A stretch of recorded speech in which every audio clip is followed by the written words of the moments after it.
A very good evening बच्चों। आज हम IC 46 का चैप्टर 11 कवर करेंगे। 10 चैप्टर्स की वीडियो में प्रीवियसली मैं अपलोड कर चुका हूँ, आप उसको रेफ़र कर सकते हो। तो बच्चों आज का जो चैप्टर 11 है वो है इंश्योरेंस अकाउंटिंग रेगुलेशंस, मतलब इंश्योरेंस कंपनीज की अकाउंटिंग कैसे होती है वो देखेंगे हम पॉइंट वाइज। तो सबसे पहले देखिए, पहला पॉइंट में क्या लिखा है, AS मतलब accounting standard which are accepted for insurance accounting. ठीक है, देखिए कुछ अकाउंटिंग स्टैंडर्ड्स हैं जिनको एक्सेप्ट किया गया, मतलब जिनको हम इंश्योरेंस अकाउंटिंग पर्सपेक्टिव से यूज़ नहीं करते। ठीक है, तो वो 3 हैं बच्चों, ध्यान रखना है। एक AS3 that is cash flow statement, AS13 accounting for investment and AS17 segment reporting. ठीक है, मैं रिपीट कर रहा हूँ, 3 सेक्शंस हैं, 3 अकाउंटिंग स्टैंडर्ड्स हैं जिनको हमने इंश्योरेंस अकाउंटिंग पर्सपेक्टिव से एक्सेप्ट हटा रखा है। ठीक है, मतलब उनको कंसिडर नहीं करते हैं। Cash flow statement AS3, accounting for investment AS13, segment reporting AS17। ठीक है, प्रीमियम रिकॉग्निशन की बात करें बच्चों, अब ये प्रीमियम रिकॉग्निशन क्या है, तो देखिए बच्चों, प्रीमियम को आप जिस ईयर में आपको प्रीमियम मिला है उसी ईयर में आप उसको रिकॉग्नाइज़ करोगे।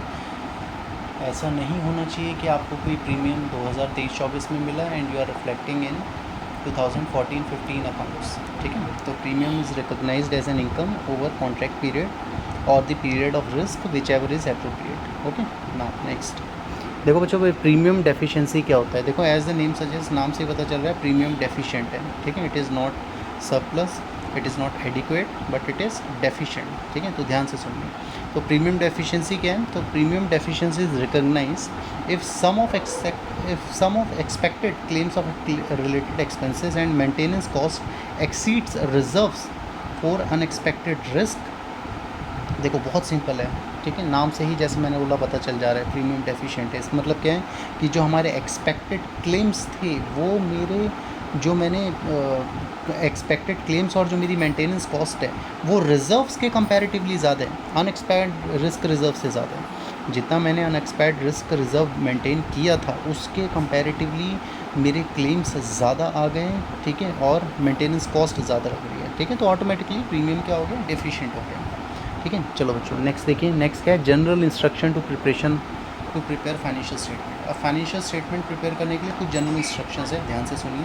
सबसे पहले तो बच्चों, अकाउंटिंग पर्सपेक्टिव से जितने भी राउंड ऑफ फिगर्स होते हैं वो फिगर्स हम थाउजेंड्स में लेते हैं। ठीक है, ध्यान रखिए। नेक्स्ट पॉइंट ध्यान से सुनिए, रेंटल या जो इंटरेस्ट इनकम होती है वो हमेशा हमने ध्यान रखना है ग्रॉस वैल्यू पे शो करनी है, नेट वैल्यू पे शो नहीं करनी।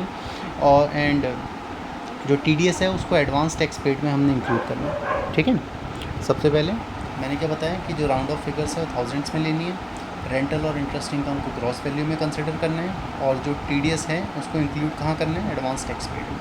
ठीक है, नेक्स्ट पॉइंट सुनिए, जो नेशनल रेंट है बच्चों, सॉरी जो नोशनल रेंट है बच्चों हमारा, उसको आपको रेंटल इनकम में इंक्लूड नहीं करना है। ठीक है, notional rent should not be included under rental income, ध्यान रखेंगे हम। नेक्स्ट ध्यान से सुनिए, अब जो नेक्स्ट पॉइंट है वो अनकमिटेड रिजर्व्स के ऊपर है। ठीक है, तो बच्चों ये अनकमिटेड रिजर्व्स क्या हैं, तो ध्यान रखना, जो प्रॉफिट एंड लॉस का डेबिट बैलेंस होता है ना, जो प्रॉफिट एंड लॉस का डेबिट बैलेंस होता है, क्योंकि देखो एक्सपेंस आता है हमारा डेबिट में, देन क्रेडिट में इनकम आती है।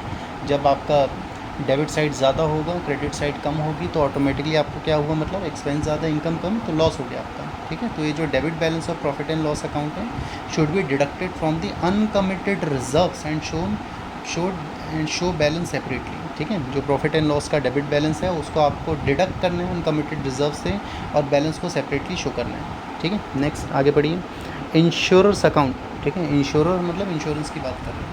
तो जो इंश्योरेंस कंपनी है वो जो अपना अकाउंट प्रिपेयर करती है वो कौन कौन से अकाउंट प्रिपेयर करती है बच्चों, एक तो रेवेन्यू अकाउंट प्रिपेयर होता है, P&L profit and loss account prepare होता है, बैलेंस शीट प्रिपेयर होती है, ये तो सब हमें पता है।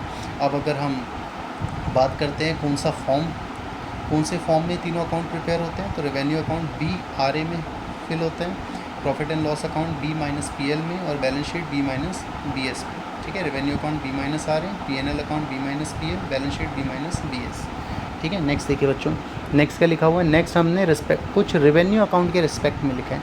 अब रेवेन्यू अकाउंट के रिस्पेक्ट में क्या लिखा है हमने रेवेन्यू अकाउंट के रिस्पेक्ट में ध्यान रखना है कि इंश्योरर मतलब इंश्योरेंस कंपनी हमेशा अपने रेवेन्यू अकाउंट को सेपरेट बनाएगी फायर, मैरीन और मिसलिनियस इंश्योरेंस बिजनेस में।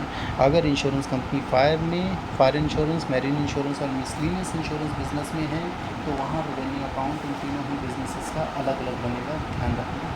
ठीक है, नेक्स्ट पॉइंट देखिए। नेक्स्ट पॉइंट किससे रिलेटेड है? कैश फ्लो स्टेटमेंट से रिलेटेड है।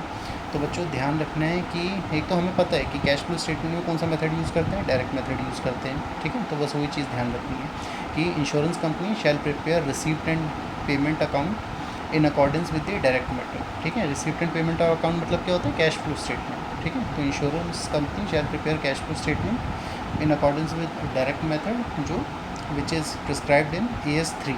समझ गए? ध्यान रखना बच्चों, AS3 इशूड बाय ICA।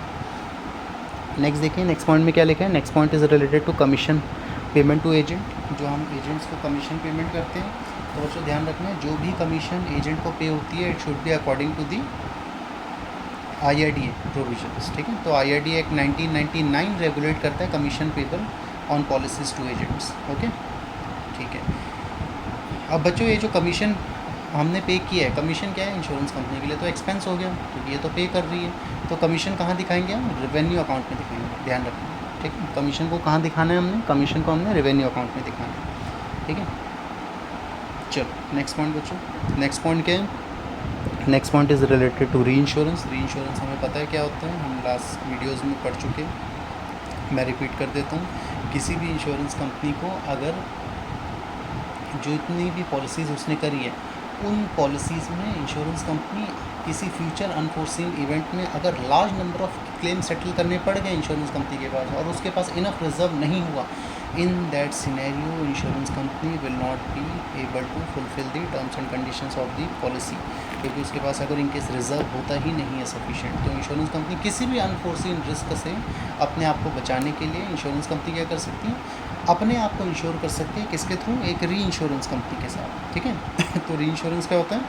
री इंश्योरेंस हम कह सकते हैं insurance for insurance company. Insurance company के लिए वो एक इंश्योरर का काम करेगा। ठीक है, तो री insurance means insurance for insurance companies. It means insurance company can protect it self from the risk. ठीक है, थ्रू अ री इंश्योरेंस कंपनी। अब बच्चों ये कुछ पॉइंट याद रख लो। सीडेंट एंड सीडेड जो यूज़ किया जाता है सबसे ज़्यादा री इंश्योरेंस में, तो the company who request for cover. ठीक है, अब ऑब्वियसली जो हमारी जो प्राइमरी इंश्योरेंस कंपनी है, प्रिंसिपल इंश्योरेंस कंपनी, वो रिक्वेस्ट करेगी कि मुझे कवर चाहिए, तो उसको क्या बोलेंगे? सीडेंट।